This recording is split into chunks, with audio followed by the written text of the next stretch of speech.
Snowflakes swirled as residents of Drake Road watched one of their longtime neighbors move away. Rinda Oakland says her mother-in-law planted this big pine tree when she was just a child. She thinks she brought her home from school, or else the county had, it was just a seedling. And she brought her home, and her dad and her planted that tree. A few seconds work from a chainsaw and the neighborhood landmark was down. A check of the tree's rings show that Rinda's mother-in-law planted the seedling 61 years ago. The whole procedure created quite a spectacle.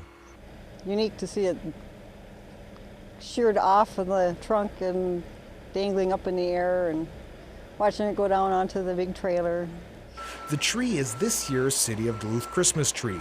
It'll spend the next few months at Minnesota Power headquarters. In fact, it was donated by Rinda's husband, who is a Minnesota Power employee. So he caught a hold of the person, and then they came and decided whether or not if it was good enough to be the Christmas City of the North tree.